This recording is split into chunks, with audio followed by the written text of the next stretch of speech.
Hello everyone, I'm Dan Pinchbeck, I'm the creative director of the Chinese Room, and this is the Dear Esther Developers Commentary.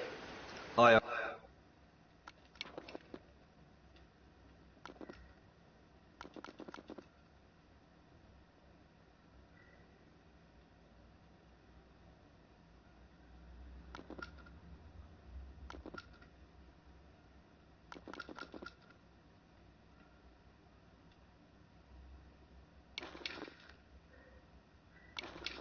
I'm Rob Briscoe, I'm the artist on Dear Esther.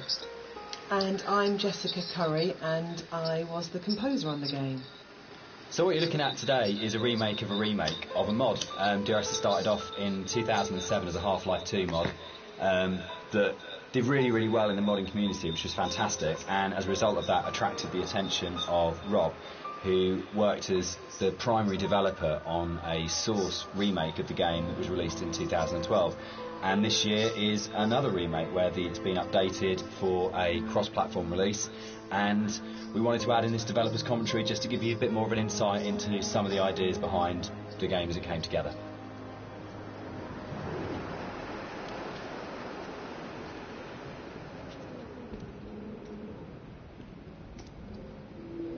So you'll see around you in a lot of the environments there's a lot of detail ingrained into everything. One of the things that I wanted to do with Dear Esther is bring the visuals up to the same kind of level of detail that Dan and Jess had put into the other areas of the game. So all of the history and the kind of hidden pieces of story that are intertwined with the VOs and the music and stuff, I kind of wanted to bring some of that into the environments. So if you look around you, you see that there's a lot of interesting bits and pieces, a piece of paper with someone's name on it, a photograph, an ultrasound. All of these little bits and pieces are kind of laid in to just kind of bring another aspect of the story into the game. And also, they're actually randomized, so every time you play, you'll see something different lying around. And this is just to build on this idea that everybody has a unique experience and a unique interpretation of the story.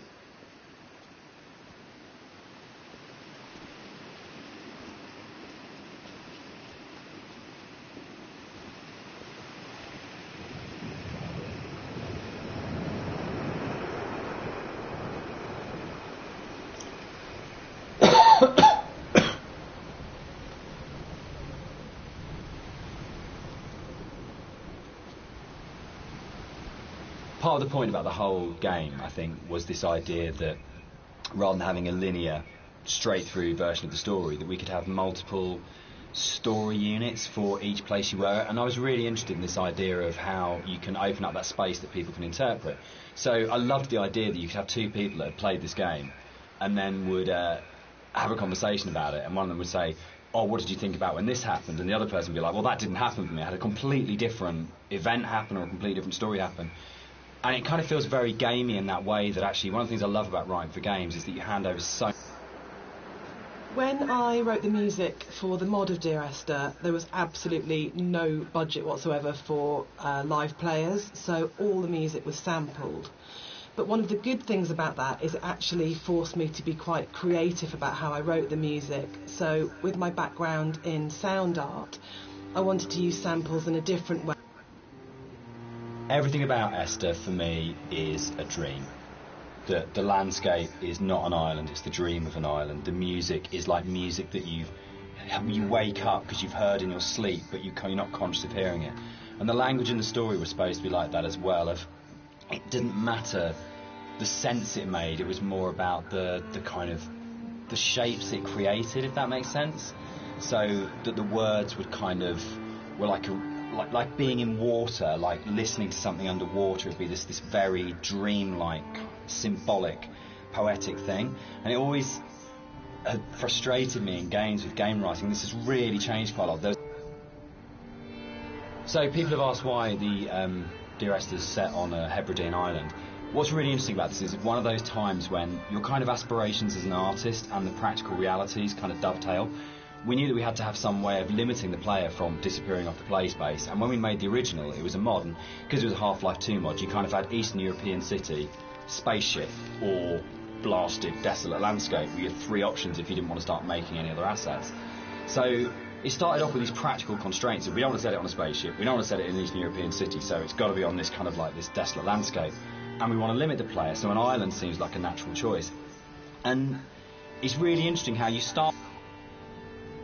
Part of the point about the whole game, I think, was this idea that rather than having a linear, straight-through version of the story, that we could have multiple story units for each place you were. And I was really interested in this idea of how you can open up that space that people can interpret.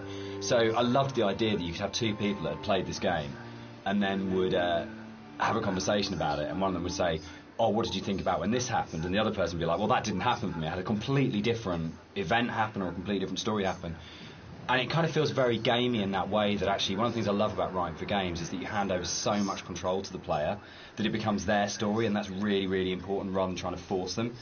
So using randomised blocks of voiceover in the game and the kind of randomised prop details that Rob was talking about means that it gives it a really different feeling every time you go through. And that's kind of interesting for me, because I like the idea of going, well, not everyone has to have the same experience, and because it's interactive you have the capacity to have very different experiences occupying the same space.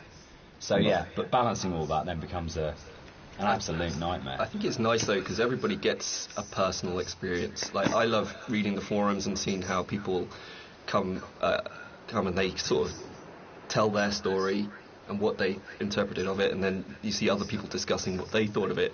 And to me it's kind of nice, because everybody takes something unique away from it.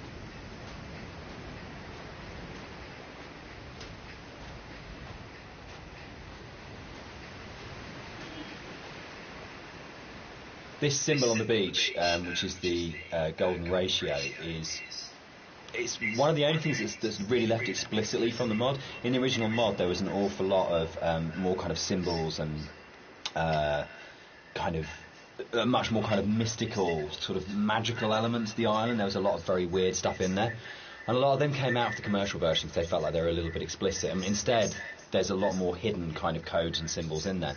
There's still some stuff which you can only actually see or experience if you are not playing the game, if you're looking at it from editor. We had in the original mod.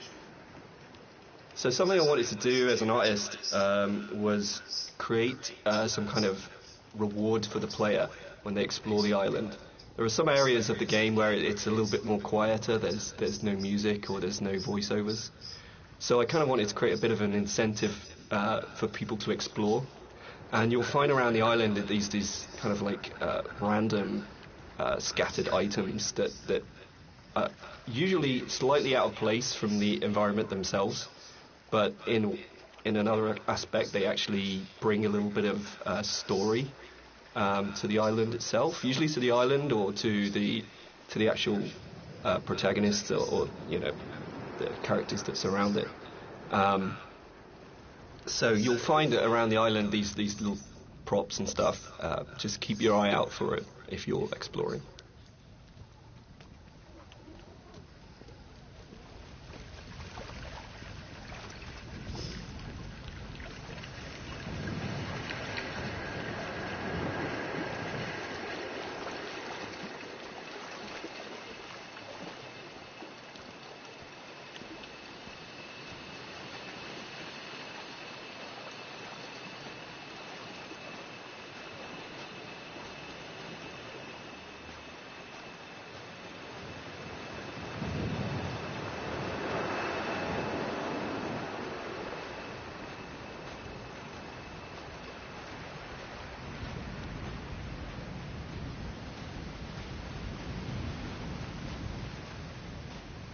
Tengo que conseguir subir ahí arriba.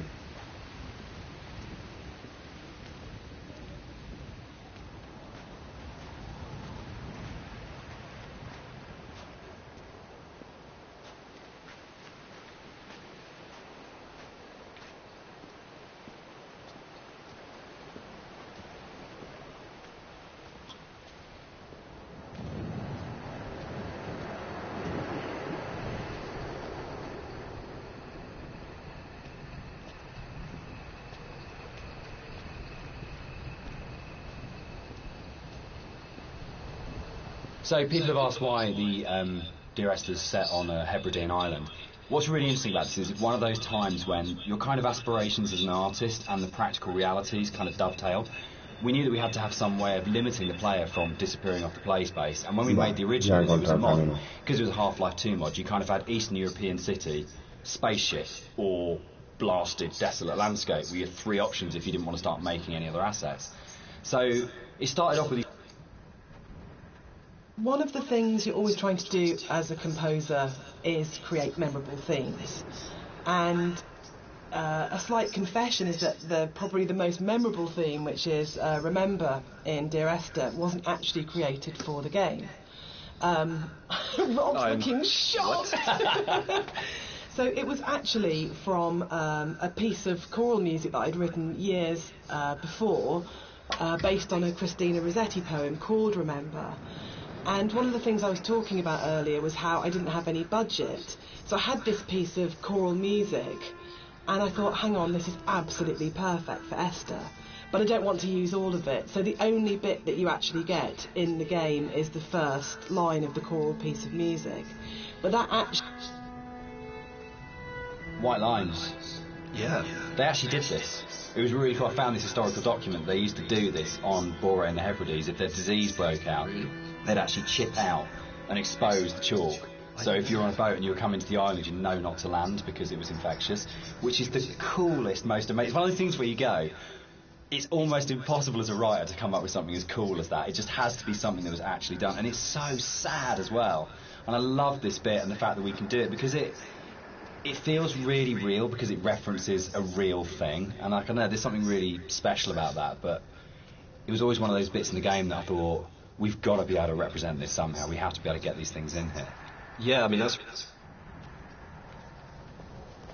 something that I wanted to bring through in the art of the game was the same kind of fidelity that you find in both Jessica's music and Dan's writing.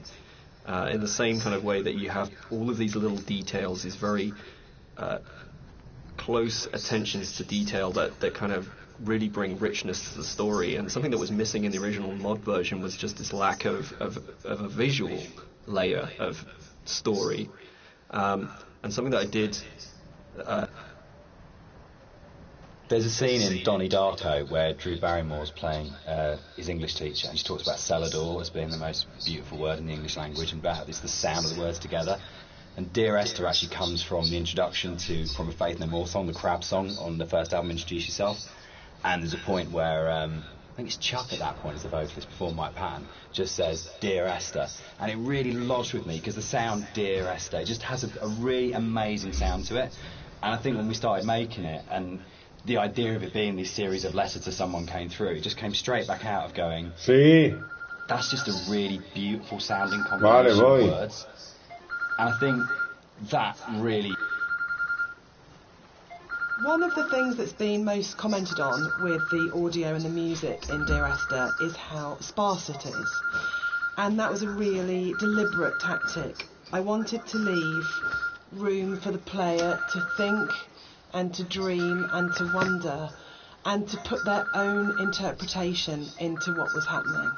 And I think the problem with so much modern media is how bombarded we are constantly as the kind of MTV flash in your face, constant music. And Dan and I watch a lot of drama together, and that really is constant music. Which is constantly telling you what you should feel, like really clearly, and it's like being kind of beaten up by the music sometimes. And when you read a lot of reviews of Dear... So there's a lot of places in the game where you see a lot of strange things, and this is very deliberate. One of the things we wanted to do is just kind of like not spoon feed the player every little piece of story. We kind of just, some things are literally just in there to just kind of let you think and let you decide on whatever you want to bring to the story itself. But so there's, it's kind of like I approached it like an impressionist painting where you've got like this kind of very vague outline of things, but if you stare at it enough you can kind of like fill in the spaces and kind of the image comes together on its own. So a lot of these kind of strange pieces of geography and stuff. That's really kind of deliberate in some ways, just to kind of keep the player's mind open and kind of bring their own interpretations of the story through that.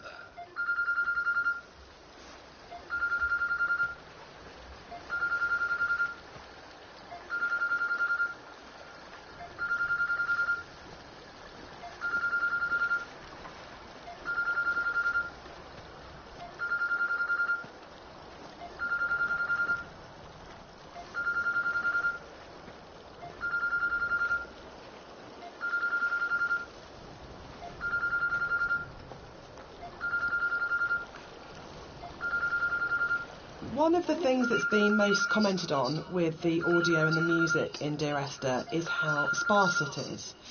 And that was a really deliberate tactic. I wanted to leave room for the player to think and to dream and to wonder and to put their own interpretation into what was happening. And I think the problem with so much modern media is how bombarded we are constantly as the kind of MTV flash in your face, constant music. I think the central question to the entire experience, for most people that have played it or are talking about it, is this idea of, is the island real? Is what's going on a literal event of a man walking across a Scottish island, or is it a dream that he's had? Does the island even exist? And one of the things that we try to do with the writing is to constantly lull the player into a position where they got an understanding, they made a decision about what they thought was going on, and then to undercut it. So you never actually were able to settle on any one interpretation. And that was the challenge I set myself when I wrote the original mod, was can we put a story in a game that not only lends itself to multiple interpretations, but there is no stable interpretation. Every single interpretation you have will always have questions, and you'll never be able to fully trust what you think you understand about the game. So it's challenging, I think, for that result, and it becomes quite a challenging kind of game story because of that, because you don't ever get that situation to go, I understand it now, I can walk away from this thing and it's all closed off and it's tidy. It was a very deliberate attempt to say, no matter where you think you are with this story, you're always questioning whether or not that's right.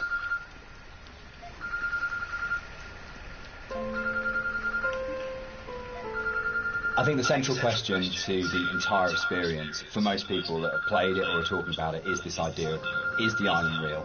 Is what's going on a literal event of a man walking across a Scottish island, or is it a dream that he's had? Does the island even exist? And one of the things that we try to do with the writing is to constantly lull the player into a position where they got an understanding, they made a decision about what they thought was going on, and then to undercut it. So you never actually were able to settle on any one interpretation. And that was the challenge I set myself when I wrote the original mod, was can we put a story in a game that not only lends itself to multiple interpretations, but there is no stable interpretation. Every single interpretation you have will always have questions, and you'll never be able to fully trust what you think you understand about the game. So it's challenging, I think, for that result, and it becomes quite a challenging kind of game story because of that, because you don't ever get that situation to go, I understand it now, I can walk away from this thing and it's all closed off and it's tidy. It was a very deliberate attempt to say, no matter where you think you are with this story, you're always questioning whether or not that's right.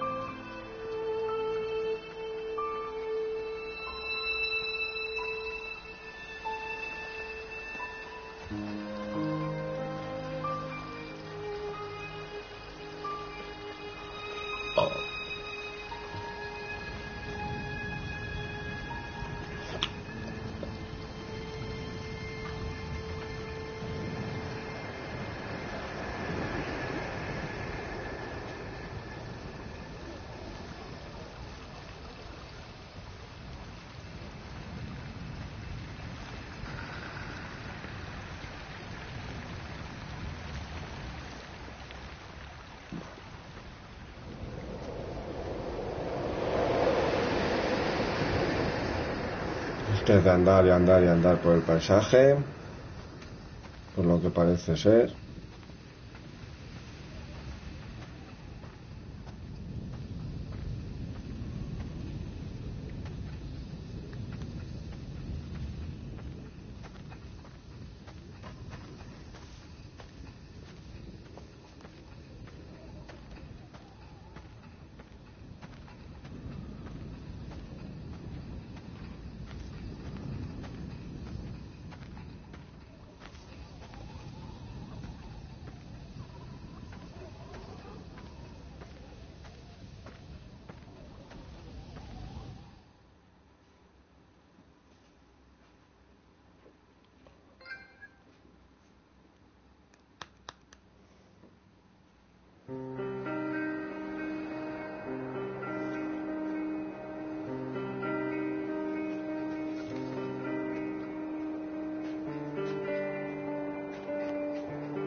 When I was originally thinking about how to write the music for the game, I suddenly realised that you don't see anybody in the game, and the most important character as such is the island itself.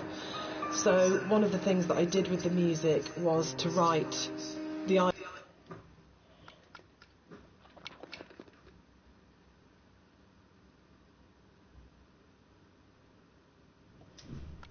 Pues nada.